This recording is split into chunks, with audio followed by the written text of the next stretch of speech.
ముప్పు తిప్పల పడి 3 చెరువుల నీళ్లు తాగైనా సరే మట్టగిడిసెల కూర తినవలసిందే. చంపుకొని తింటున్నాం శాపం పెట్టొద్దని చంపలేసుకోవాలి కదా. గరిటతో తిప్పితే గుర్తుపట్టలేనంతగా మారిపోతాయి. అందుకే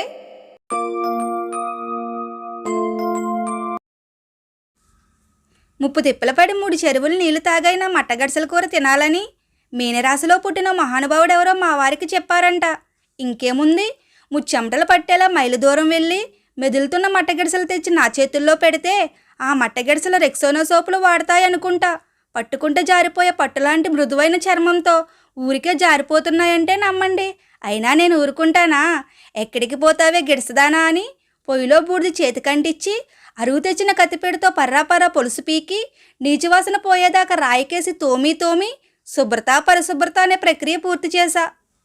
3 ఉల్లిపాయలు మిక్సీ పట్టి పక్కన పెట్టి వెడల్పాటి గిన్నెలో 3 స్పూన్లు నూనెసి కాగిన తర్వాత కరివేపాకేసి మిక్సీ పట్టిన ఉల్లి పేస్టు, సన్నగా చీల్చిన పచ్చిమిర్చి వేసి కాసేపు ఉంచి కొద్దిగా పసుపు, 2 స్పూన్లు కారం, రుచికి తగినంతగా ఉప్పు వేసి ఒకసారి కలిపి 1 గ్లాసు నీళ్లు పోసి చంపుకొని తింటున్న శాపం పెట్టొద్దని చంపలేసుకొని చేపలన్నీ దాకలో వేసి మూత పెట్టి పోపుల డబ్బా మూత తీసి 1 స్పూన్ ధనియాలు, 1 స్పూన్ జీలకర్ర, దాచిన చెక్క, 3 యాలక్కాయలు, 4 లవంగాలు, 10 వెల్లుల్లి రెబ్బలు, 1/2 స్పూన్ గసగసాలు మిక్సీలో వేసి రుబ్బి ఎగురుతున్న కూరలో వేసి గరిటతో తిప్పితే గుర్తుపట్టలేనంతగా మారిపోతాయని దాకనే 3 తిప్పులు తిప్పి ఫైనల్గా కొత్తిమీర చల్లి మట్టగడిసెలు ఎగిరి చేశా.